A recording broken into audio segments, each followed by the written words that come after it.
कैसे पढ़ाई करें हम जिससे हमें पढ़ाई काम आए और याद हो जाए। सबसे पहला बात तो यह है कि संध्या के समय पढ़ाई की कोई चीज याद न करें, केवल पढ़ सकते हैं, लिख सकते हैं, याद न करें।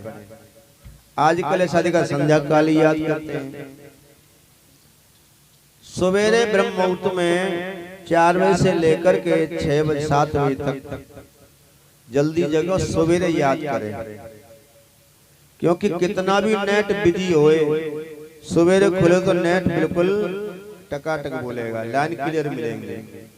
ऐसे माइंड फ्रेश रहता है परमात्मा से और डोर सच्ची लगती है, सरस्वती में कृपा होती है तो याद होगा। पहली बात। दूसरी बात, जीव का आगे वाला हिस्सा नुकीला ऊपर वाले हिस्से में टच करके याद करेंगे। तालुका में यानी अंदर तालुका में अंदर तालुका में जीव को टच करके याद करेंगे तो बहुत जल्दी याद होगा बच्चों के लिए। सरस्वती माँ का ध्यान करके पढ़ाई करेंगे तो सफलता मिलेगी। सुबह सवेरे स्नान करके भीगे सिर, कोई भी जिनकी मानसिक परेशानी भीगा हुआ सर करके सूर्य भगवान को जल दें, जिससे सूर्य भगवान की भास्कर भगवान की किरणें पड़ेंगी तो ये माइंड की सारी परेशानी दूर होंगी, ज्ञान तंतु खुलेंगे, ज्ञान की जो नसें हैं वो खुलेगा, ब्लड संचार होगा तो याददाश्त बहुत अच्छी होगी। और बच्चे भी उनको आदत डालेंगे सुबह नहा करके सूर्य भगवान को जल दें और उसके बाद 7-5 तुलसी के पत्ते तोड़ करके उन्हें चबा के 1 गिलास ताजा पानी पिए, चाय न पिलाओ बच्चों को। और बहुत जल्दी विद्या में वो प्रवीण होंगे, पढ़ेंगे।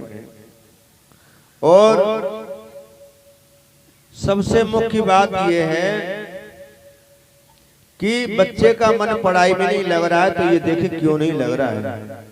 बच्चा जरूर किसी न किसी सब्जेक्ट में वीक होगा, कमजोर होगा, इसीलिए वो स्कूल में जाने से कतराएगा, जाएगा नहीं। इसीलिए उसकी याद को देखें, उसी चीज जिसमें सब कमजोर है उसी चीज का अलग से कोचिंग लगवाएं। बच्चा पढ़ने में रुचि हो जाएगी तो फिर स्कूल तुम कितना भी रोको रुकेगा नहीं, जाएगा। जाता क्यों नहीं? इसलिए नहीं जाता है कि सब्जेक्ट कमजोर है, वहां पर डांट फटकार पड़ती है, इसलिए जा पाता है। तो उस सब्जेक्ट की जांच करके उसके अलग से ट्यूशन कोचिंग लगवाएं, वो होशियार होगा, बच्चा अवश्य जाएगा। सबसे मुख्य बात यह है कि याद करने के लिए किसी चीज को, किसी बुक को कम से कम 5 बार पढ़ें और फिर उसके बाद उसमें से प्रश्न छांटें और उन प्रश्नों के उसमें से उत्तर छांटें तो बहुत जल्दी वो, क्योंकि किसी चीज को रटना नहीं चाहिए। आजकल रटते हैं, बार बार रट रहे हैं, तो रटे विद्या फलंत नहीं। रटी विद्या कभी फलीभूत नहीं होती है। तो कुछ समय के लिए याद हो जाएगी, लेकिन एग्जाम में जाओगे तो वहां भूल जाओगे। और एक महत्वपूर्ण बात बता दूं, ये कॉपी सीधी है, देख रहे हैं आप, सीधा ऊपर से लेकर नीचे लिखा है। ऐसे ही पुस्तक को हमेशा उल्टी करके पढ़ें। ऊपर के अक्षर ये नीचे आ गए तो यहाँ से गौर करके हम पढ़ेंगे। अगर सीधा करके पढ़ेंगे तो बिना दिमाग पे जोर डाले आराम से पढ़ सकेंगे हम, और उल्टा करेंगे तो हमको ध्यान देना पड़ेगा, गौर करना पड़ेगा, गहराई से देखना पड़ेगा, और तब उसको पढ़ेंगे तो उसमें समय लगेगा, गहराई देनी पड़ेगी, माइंड एकाग्र करना पड़ेगा। तब जितनी गहराई से, एकाग्रता से तुम पढ़ोगे वो उतना ही जल्दी याद हो जाएगा। हमेशा जल्दी याद करना है तो उल्टी बुक करें और इस तरह से यहाँ से पढ़ने का आरंभ करें तो बहुत जल्दी याद हो जाएगा। मैं नया फॉर्मूला आपको ये मैंने बता दिया।